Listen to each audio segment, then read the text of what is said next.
Greetings people, it's Jared here, Wolfgang1, back to do another Transformers review. Now this one is slightly late, I grant you, because I was going to review the deluxe Energon Optimus Prime, and I had a look at the figure and I thought that's not worth my time and hassle going into just how incredibly wankfest bad it is. So I thought I'd go in a different direction and I'd look at a figure that I've not reviewed in fucking donkey's years now. It's a reissue from the original classics line, with a different paint scheme, but still quite funky. Ladies and gentlemen, this is the review for Transformers Reveal the Shield Bumblebee. Righty ho, here is Reveal the Shield and Bumblebee in his alt mode. I'm not exactly sure what the alt mode is supposed to be, like a little souped up boy racer sort of vehicle. Kind of looks maybe like a Ford Fiesta or something like that, one of the old generation Ford Fiestas, or a little Mazda something, or I don't know, a little Supra or something. I don't know cars basically. I know one car, I know one fucking car, and that's it. Yeah, so he turns into like a little boy racer sort of vehicle. Let me just show you some of the things that Reveal the Shield Bumblebee came with before we get on to this. Okay, so he came with one instruction booklet, just like that, and he also came with this little trailer that attaches to the back of the vehicle, and it's got a little jet ski on it, which is very nice. And this basically will sort of come apart, like sort of split open, and then will be mounted onto the back of his robot motors, like a sort of I guess you could sort of like call back to the Action Master Bumblebee that had the little helicopter flying jetpack thing. I guess it's supposed to be a reference to that. I don't know. He doesn't come with a handheld weapon. So for the purpose of this review, he never came with a handheld weapon. So I'm going to be using the Pretender Bumblebee little rifle that came with the figure. Okay, so Reveal the Shield Bumblebee. Now he is a redeco of the Classics 2.0 or Classics version. I don't remember which one. And the original Bumblebee was a lighter yellow, like sort of silver panel, silver lines down it. And the Cliff Jumper was obviously the red one with like sort of silver panels, silver lines. So the Reveal the Shield version is cast in a much darker yellow. This is obviously translucent plastic that's been painted over. And actually, I've got to say that the paint isn't too bad on the roof. It almost matches the rest of the vehicle. I don't think they'll ever be able to get that right. You know, I really don't think they'll ever be able to perfectly get that right. But whatever. Now, the Reveal the Shield line was a fantastic little concept. So it ran parallel with the Generations line, which at the time had like the War for Cybertron, Soundwave, Megatron, Prime, and a couple of other figures that don't immediately spring to mind. And the Reveal the Shield line ran concurrently to that, but they were both the Classics line, if you see what I mean. And the Reveal the Shield line was fantastic in the fact that it's centered on one basic fucking gimmick, right? And stop if you've heard this one before, right? What if we gave them invisible faction insignia that you had to apply a little bit of heat to, just like this, right? And it will tell you whether it's an Autobot or a Decepticon. So someone, in their infinite wisdom, turned around and went, "Do you remember those fucking rub signs we did about 20 years ago? Yeah. Why don't we bring those back?" And someone went, "You're getting paid a lot of money."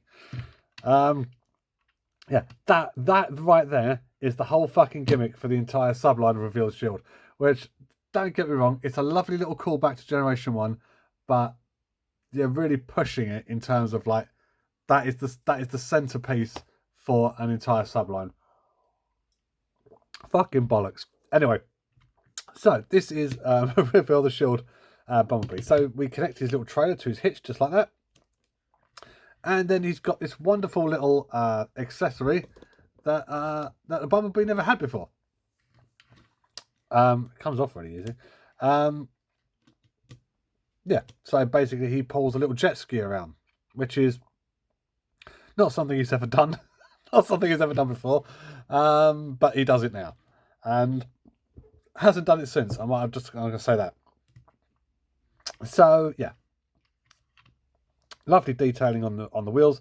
Would have been nice if if the inside of the wheels just here, so where you've got the alloy wheel trims and everything like that, if the inside, like, I don't know, even if the brake discs have been different colour or something like that, just a little attention to detail. If you're going to make this a boy racer car, sort of like make the brake discs like sort of red or yellow actually, and then black out the inner trim just like that.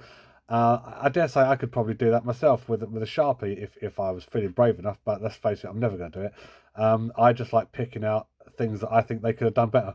Not that I could do it any better, but that's just me being nitpicky for the sake of nitpicking. And this, I've got to say, this is one of the first examples where the inside, I mean, not that there is much of an inside, but so you can see like his little bucket boy racer seats here. They do actually factor into the robot mode, which I think is pretty cool. So let's get to transforming this guy. So we're going to pull back the camera just a little bit for this. Okay.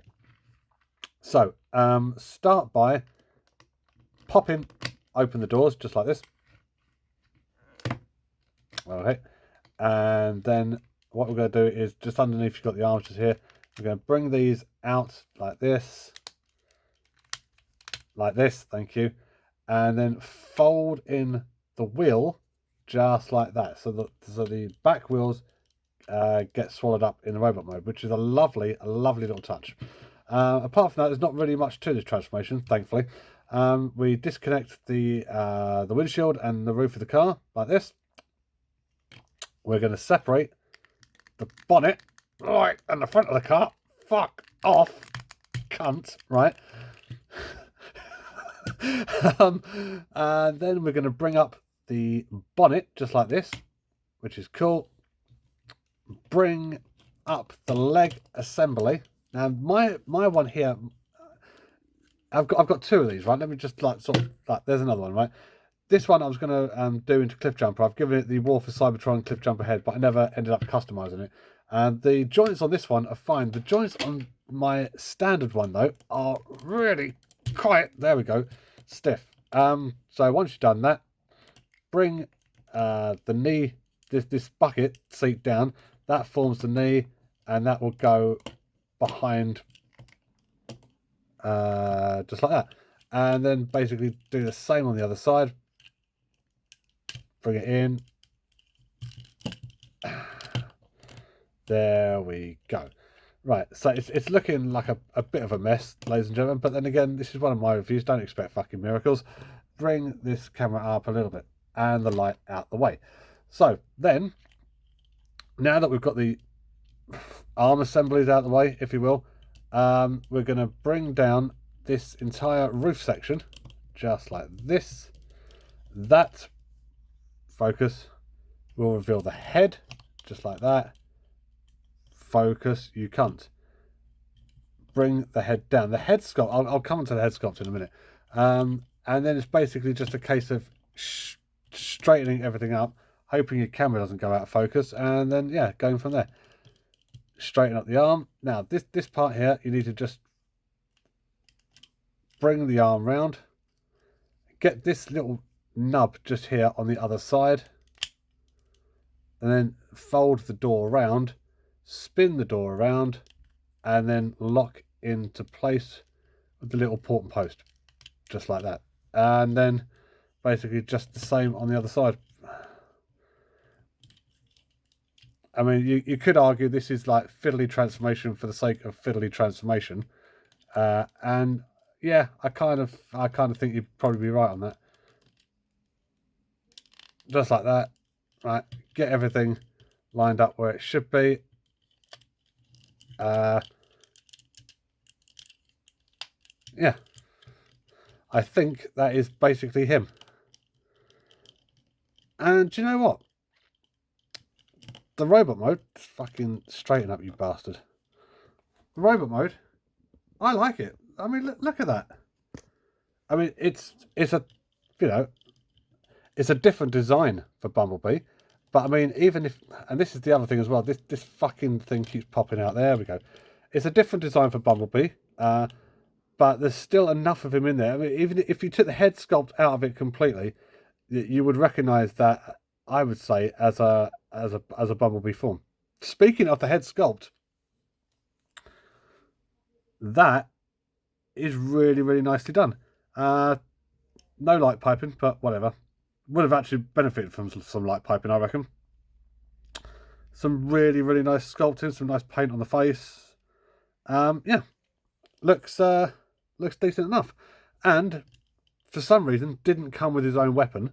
But let's give him Pretender Bumblebee's weapon, and that works very, very nicely for him. But the gimmick and the fun, ladies and gentlemen, should stop there, but it doesn't. Now, we're going to take his trailer that you completely and utterly genuinely forgot about. I know you did. And then what we're going to do is we're going to split it just like this. And then basically just raise up these two bits just like this. And this does add an extra interesting layer to Bumblebee, but at the same time you can argue that it is absolutely completely redundant based off the figure that you've already got, okay? And then what you do is you just clip that onto his back, just like that. It doesn't sit there very well, quite frankly, but whatever. And I don't know if I'm doing something wrong with that or not. It's been years since I touched this. But yeah, ladies and gentlemen, that is Reveal the Shield Bumblebee. And yeah, do you know what? He's cool. I do like him. There's obviously a reason why I've kept the toy. Do you know what? This thing up here is basically just filler, really, in the absence of a fucking weapon. I would have much preferred a weapon and just store it underneath the vehicle. I mean, it, as I said, adds an extra layer to him, an extra layer that I think you could argue it works. You could argue in some ways it doesn't. It loses nothing if I just take that off, right? Fucking chuck it over there. And then you're just left with the basic bot. I think in terms of this mold, the basic bot, focus you fucking thing. In terms of the basic bot, yeah, you don't need this as an accessory. Just give him a gun. He poses very well. He's bulky. He's got good plastic on him. Decent colours. Yeah, I don't think you need anything more. And just as a comparison, there he stands with Masterpiece, the original Masterpiece Bumblebee. So he's a little bit bigger than Masterpiece Bumblebee. Yeah, so there we are. Ladies and gentlemen, thank you very much for watching this review. Would I recommend getting him? Do you know what? Yeah, I mean, let's get him out of the way. Either get the classics version, which I think probably goes for stupid money now. I would say in terms of like the colour scheme and everything like that, I personally think the Reveal the Shield one is the better one. And you know what? Weirdly enough, the classics version came with this fucking wank fest thing as well. But yeah, I think really in terms of colour scheme and everything like that, I think the Reveal the Shield one is better. But that's a personal opinion. So yeah, it's just a shame that he didn't come with a handheld weapon. That's all really. Apart from that, I think he's a fun little figure. I think he's fucking great. So thank you very much for watching this review. This is Gerald Gavenberry, also known as Wolfgang1, saying I'll be back next week with, I don't know, something. I've not made up my mind yet. I was supposed to do Energon Optimus today, and I took one look at that figure and went, this is fucking dreadful. I don't even know where to begin looking into this, so I dumped it in favour of this. So, yeah. Do check back next week for more fun and hilarity in ways that only I can possibly deliver. Until we see each other again, thank you for watching and take care. And when tomorrow comes